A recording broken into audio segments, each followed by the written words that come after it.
Na kwangu mimi hiyo haikuwa mara yangu ya kwanza ku reach out. Nime reach out hata mbeleni. Hata mwenzangu Deputy William Ruto, we reached out tukalete amani. We are confident that if we come together as a people, nothing can stop us from realizing the Kenyan dream as coined by the founding fathers of our nation. All right, reaching out, and one of those things that have been changed here, Francis, that I think has been raising quite some conversations is about inclusivity in Parliament from a gender perspective, trying to meet this 2/3 gender rule, and the possibility that Parliament will have a lot more people, considering there's already the 70, which brings it to 360. And if you think about 360, 1/3 is 120. I mean, in our context right now, we know, of course, that the more likely scenario is to have more men than women, and therefore you're saying that you need to have 120 women in Parliament, otherwise you top up whatever the shortfall is to get to 120, isn't it? Absolutely. So how is this going to work? What has happened is that the drafters of this bill simply borrowed what happens in the county assemblies and proposes to transpose it to the National Assembly. Here, this is what the document now says. The National Assembly shall consist of 360 members, each elected by the registered voters of single-member constituencies. Then 4 members, 2 men and 2 women, representing persons with disabilities. Then 2 members, 1 being a man and a woman, representing the youth. That makes it 366 already. But those 3 women count towards the women number. Yes, but as you said, and rightly so, a third of 360 is 120. So work backwards. When we go to the ballot in August 2022, the Kenyan electorate, if this bill sails through, must ensure that we have at least 120 women elected in the 360 constituencies, or at least 120 male members elected in the 360 constituencies.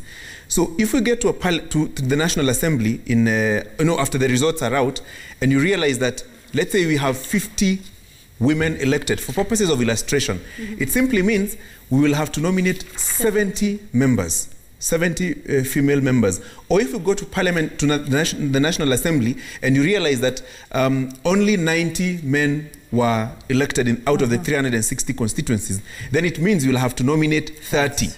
So for whatever purposes, just vote if this proposal sails through, but at the back of your mind, know that at least 120 of those that you elect out of the 360 constituencies must be either men or women. But how is it going to be decided who the nomination? No, it's up to you. It's up to you to vote. No. But the 120 So then, how is that formula decided? And we need to come to that breakdown. But I think it is important to emphasize this, that the number of nominated persons in Parliament for purposes of meeting the gender gap that will exist will be between 0 and 120. Okay. Which means that if you elect 120, you're good. You are good. You don't need to nominate anyone. If you elect 20, you need to nominate 100. If you elect 100, you nominate 20, in that way, so that the maximum number of members of the National Assembly, as it were, would then have to be the 120 plus the 360 plus the 6. About 486. Yeah. So basically, it could be less if the 3 that are nominated on account of disability and youth are counting towards the women count in Parliament. So it could probably give or take 3 less. Yes. So anything around 120 or thereabout. Yeah. So just work backwards whenever we will go to an election. If this proposal sails through, then it means, in, let's say, the unlikely scenario that not a single woman is elected, or vice versa, not a single man is elected out of the 360 constituencies, then you will easily end up with a parliament of 486. So you do 360 plus 366 plus 120. If, then let's say you don't elect either gender, exclusively you elect all women or exclusively you elect all men. which is unlikely, which is very unlikely. Definitely we will have some constituencies that will vote for women, and we will have constituencies that will vote for men. But now the slight difference here in terms of nomination is that the number of special seats necessary to ensure that not more than 2/3 of the membership of the National of Parliament are the same gender. There's an interesting proposal here that the filling of special seats under Clause 1C shall be determined after declaration of elected members from each constituency and comprise of candidates who stood for election under Clause 1A with precedence being given to those who received the greatest number of votes. Call them the best losers. So unlike previously where the nomination slots were decided or the nomination list used to be presented before the election, this time you will have to present after the election if the bill is to get support of Kenyans at the ballot.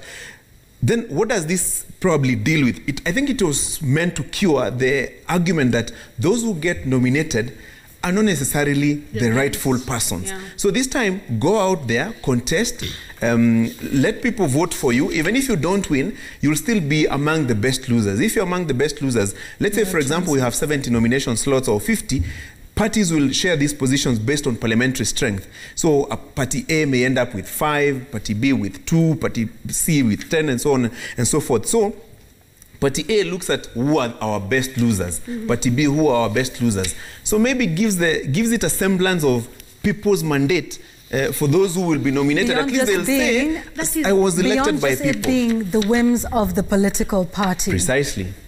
But also one second, what Gashuri just said about nominations, and I think it's also now the onus will be on the political parties on who do they nominate to vie for which seats in which areas. Remember all those reasons people used to give the money. Someone is nominated by a party maybe because of the relationship they have with the party leader, or maybe how much they contribute to the party and issues like that. That's why we've seen in areas where someone expected someone from a party to win, an independent ends up winning it because that independent was probably not given the ticket to run for that party in that constituency. And then the people speak and decide that ndo tuko tunamtaka, umetulazimishia mtu fulani, but because this is a person we want, we're going to elect this person. And I think that's something that the political parties need to look at, so they don't end up having a lot of independent candidates in the house when elections are over. So I think also it's important for parties now to let the people decide on who they want to run in those areas, because we know there are places where ukiwa na tikiti ya chama fulani, it's almost a shoo-in for you to get in. There are areas which are probably, you can give an example of ODM in Nyanza and those places. The candidate probably who stands on that ticket would probably... And they actually have a clause in their constitution that says the party can literally just handpick someone. I mean, it's they kind of direct nomination. Call it safe seats, that direct nomination thing, because the argument being that the party is so strong in this place, so almost literally the person that the party settles on, but there's also an assumption that the party will kind of do their own intelligence and find out who's popular. But Linus, I want to hear your thoughts on the practical questions around this idea of ensuring that political parties nominate candidates in such a way as to meet this whole 2/3 gender rule. I think it's going to be quite a challenge, as it already proved in the current arrangement, because we have had a parliament that has been under pressure to observe the 1/3 gender rule. It has not been able to do that. The practicality of it will be quite interesting, considering that all the parties that we have currently are still at a stage where they are struggling with some of these provisions.